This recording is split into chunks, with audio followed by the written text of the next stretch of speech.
on Solutions 93.9 FM as they dive into the headlines with in-depth analysis and feedback from you on different stories from the national dailies. Start your day by gaining fresh perspectives, uncovering the story behind the story, and join the conversation.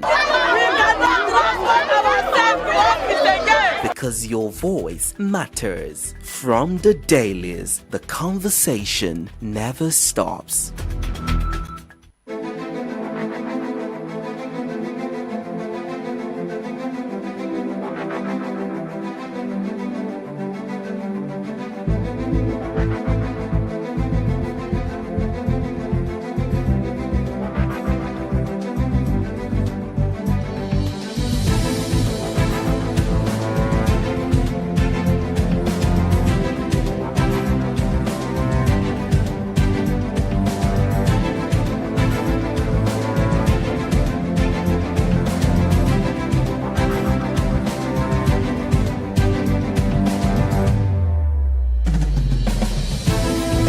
Alright, it feels so good to be back on the program this beautiful Monday morning, the 21st day in the month of July 2025. My name is Adedamola Lafewa, and the program is from the Dailies on your number one radio dial Solutions and 93.9 FM. There's a program where we get to take you through the front page stories of newspapers, and I have about 5 newspapers for us to look at and do some review on some of the stories on the front pages of those papers. And I have Comrade Ayodeji Ajishokpe live in the studio with me this beautiful Monday morning. Good morning to you, Comrade Ayodeji Ajishokpe. Yes, a good Monday morning to you, my dear comrade brother. It's another Monday morning, and it's good to be here riding with you again. Okay, I hope you had a restful weekend. I'll say I had a splendid one. Okay. And you? I did. I was almost indoors all through the weekend. I know that's your style for weekends. to unwind and rewind. And relaunch. And relaunch, yeah, that is it. Okay, looking at the papers this morning, I have the Nigerian Tribune, the Guardian newspaper, the Punch newspaper, the Vanguard, and the Nation newspaper. Taking my first shot at the Nigerian Tribune newspaper this Monday morning, July 21.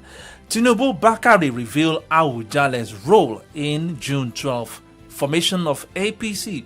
Page 2 of the Nigerian Tribune has that story. Retired officers protest.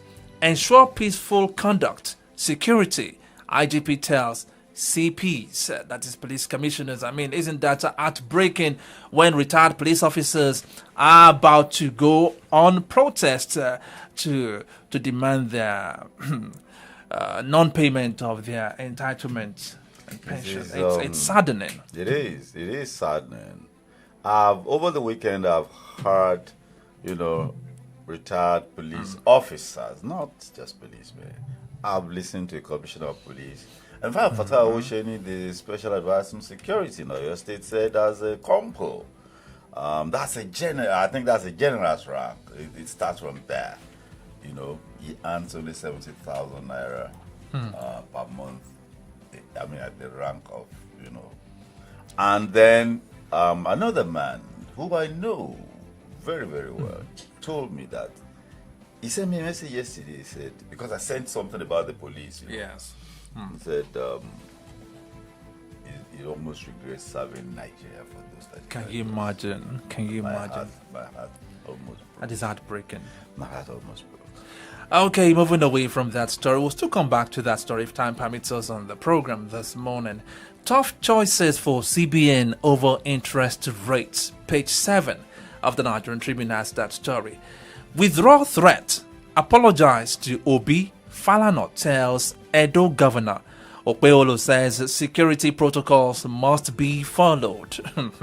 Okay, it's getting interesting. And another interesting story is coming from the Senate, the Nigerian Senate. Senate to Natasha. Stay away from National Assembly. Natasha warning. Stay away from National Assembly. Page 4 as that story. But I thought there was a court that reinstated or that nullified our suspension. Yeah. That they have no right to suspend that. It is unconstitutional and you cannot deprive our people of our constituent representation Yes. in the Senate. Because it's a third of what she does in the National Assembly. She is a representative. She makes laws and she oversights. And if you take away one, you are taking a third of our duties away. Okay, if that is a lawmaking body, right? The National Assembly. Yeah. And to the best of my knowledge, I know we have a lot of learned people talking Yeah. about lawyers Yeah, in that there are house. many of them in that place. Okay, we'll talk about that in the course of the program. Moving away from that, Obi won't be denied right to seek presidential ticket, ADC. And another one, WAEC to release 2025 May-June exam results, August 4. When I saw this, I hope it's not that same result that we saw some students writing into the wee hours of the day. Yes, on August 4, very shortly. Today is 21st. Okay, we're keeping our fingers crossed to see what And the those results specifically will those be subjects they wrote in the dead of the night. It was like English You- language, the most important I subject. don't think the returns on English had ever been very impressive before. But it will not happen now. Can I add this into the mix? Okay. We're keeping our fingers crossed to see what the result will look like.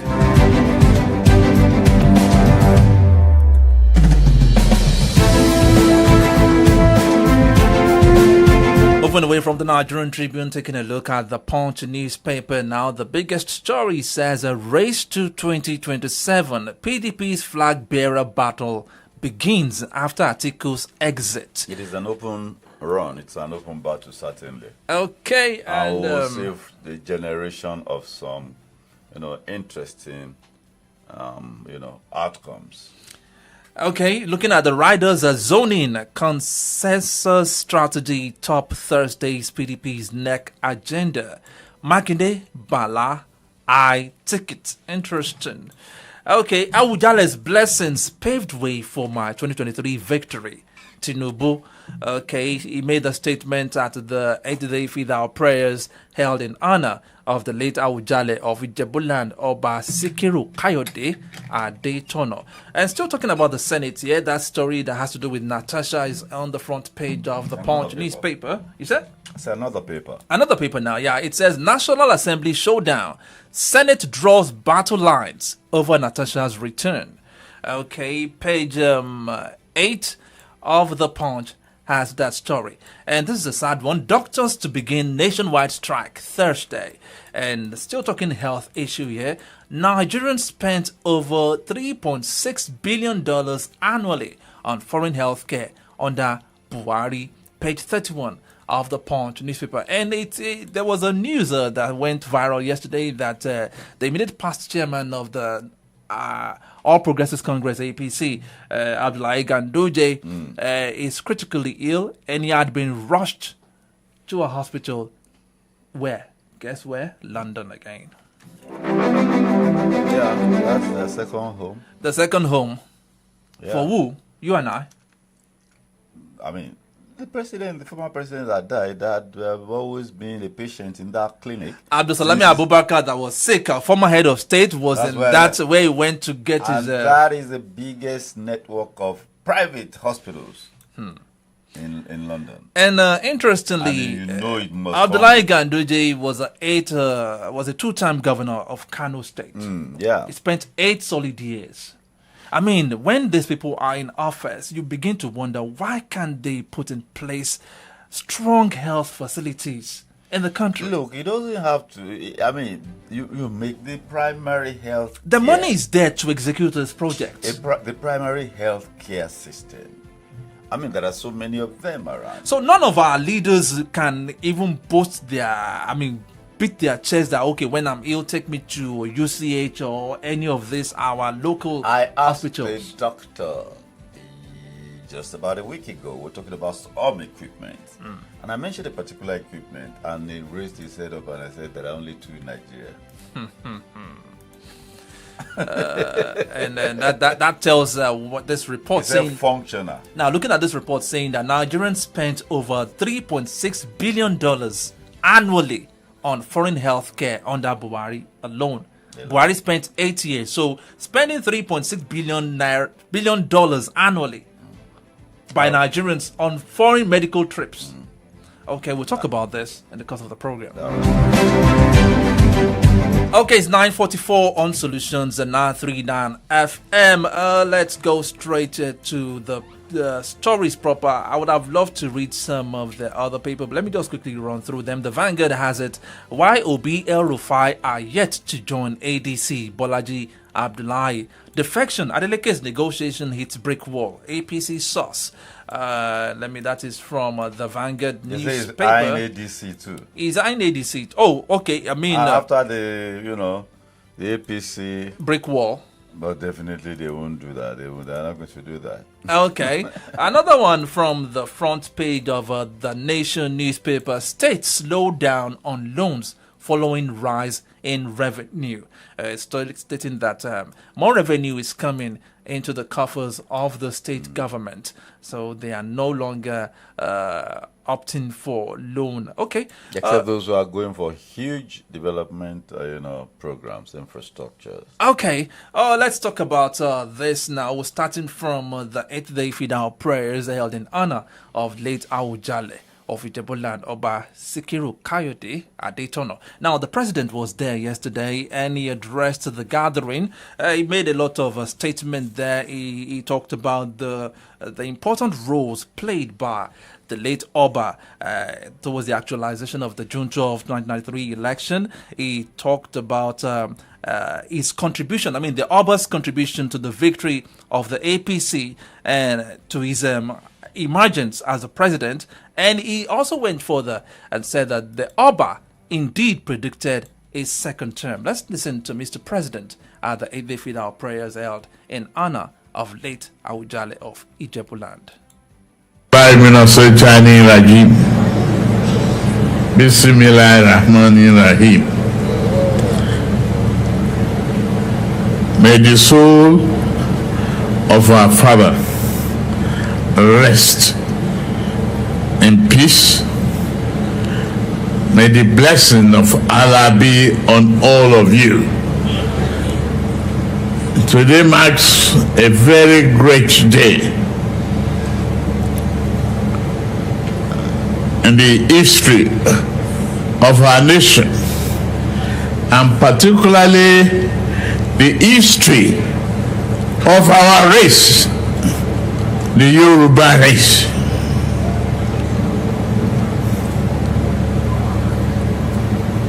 And you can't find any further definition, further away of our culture. If you go further from Awujale, you will learn a lot. To me, standing before you today, I thank God Almighty that I stand before you as the President of the Federal Republic of Nigeria.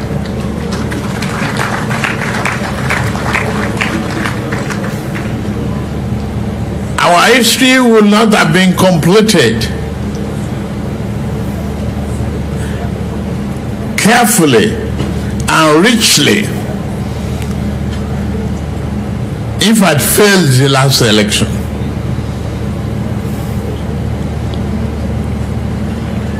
I was successful because of your support and the blessing of late Awujale.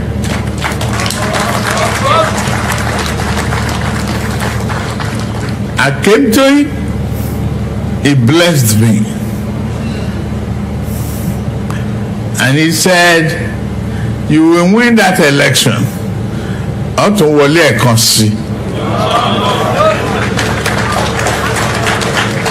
Go ahead.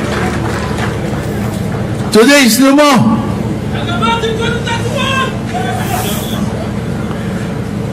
It's gone. God has blessed us. If listening to the richness of his wisdom, expounded by His Excellency Dapo, Governor of Ogun State, Oyinbo pọ̀.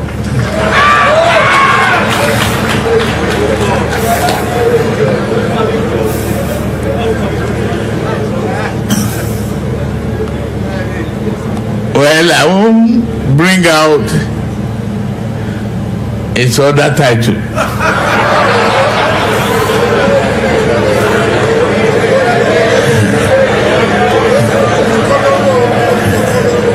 Ọ̀kan lọmọ eléyìí of Ogun State.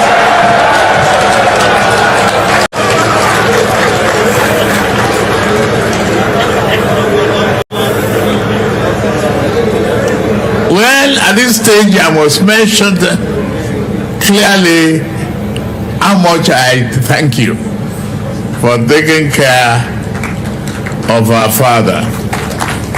He is our leader of conscience, tradition, and a great value. He brought pride, dignity, and honor to the Yoruba race. I'm extremely proud of him. He was always there at that time of need for all of us. I could recount the June 12th episode, our protest then, our episode in his palace, our foray, our resistance, our determination to reverse the annulment of June 12th. Papa was steadfast, was resolute, was very encouraging. That he lived to see the calendar as a 91-year-old person. To be honored at his 90th birthday with the Grand Commander of Niger. I am very honored. I'm proud to even go through that motion and the emotional attachment that I have with him. Very honest, very bold, very courageous, very truthful. He will not deceive you. President Bola Ahmed Tinubu there paying glowing tribute to the late Awujale of Ijebuland, Oba Sikiru Kayode Adetono at his 8th day funeral prayers held yesterday.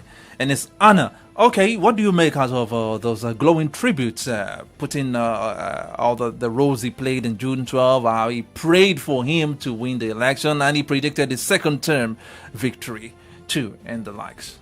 Well, everybody in the public space understands and knows the records that are there for Sikiru Adetono, the late Awujale,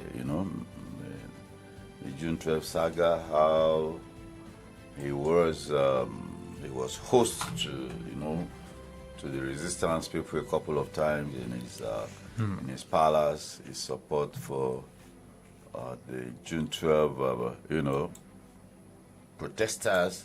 And then, of course, we remember the Dia saga, and of course, he's on record to be in support of his Sean of the Shore, prominent Sean of the Shore, as they say. And, his forthrightness in issues when they come up for, taking sides. Where do you stand? In the interest of individuals or in the interest of the people. But the controversy that, no doubt, is still trailing is his interment processes, his committal processes as a traditional holder occupier of a traditional institution that embraces the whole of Ijebuland. And people are saying it has left much to be desired, but we must understand that in the context of the legal frameworks that exist in Ogun State regarding this rites of passage. And there is a law, an extant law in Ogun State, passed by the Ogun State Assembly, I think 2022, that holders of occupiers of traditional stools will be buried according to the rites that the person, prescribes. Because now, you just mentioned about the traditional rites that had to do with this burial too. Yeah. But on the front page of, that brings me to the story on the front page of the Guardian newspaper this Monday morning. It says, Ifa Council to sue Ogun State government over Awujale's burial. Apparently referring to that issue too. Yeah, that they were deprived from participating in conducting the real traditional rites on the late Oba. Yeah, they're probably unaware, do I say ignorant, of the extant laws that govern that. There's a law passed by the State House of Assembly. And the first attempt to bring it in under the Amosu government was unsuccessful. But when it was reintroduced when Abiodun came in, it was successful, yes. And let me put it out there that those two bills, on the two occasions, the one that failed and succeeded in 2023, were initiated by the late Awujale Sikiru Adetona himself. But you see, if you are not going to eat it, why are you sniffing at it? Break it down. Yoruba will say, I mean, you know what it entails. Probably henceforth, maybe anybody that wants to become a king now should be told, or do you see them being made to swear on oath that you won't get there and now say, oh no, I'm a Christian, no, I'm a Muslim, I don't do all these things which you did even if they before you were put on the throne. They swear to an oath in Ogun State, the law states that an Oba at his death will be buried according to what he prescribes he wants to be done to his body. Not according to tradition. The law. That's what the law states. All right, it was initiated and seen to fruition by the late Awujale. Okay, looking at the time now, it's 4 minutes to 10. Let's move into politics proper now. Race to 2027. There is this story on the front page of the Punch newspaper talking about PDP's flag bearer battle begins after Atiku's exit. But before we go to PDP, I'd like us to look at the APC at the moment now. Since the demise of late Muhammadu Buhari about 8 days ago, there has been this speculation that Buhari was in charge of a 12 million vote in the northern part of the country. Now that Buhari has left, who will inherit this 12 million votes in the north? With the looks of things now, it is likely, there is a likelihood that Atiku might be picked as the candidate of the ADC.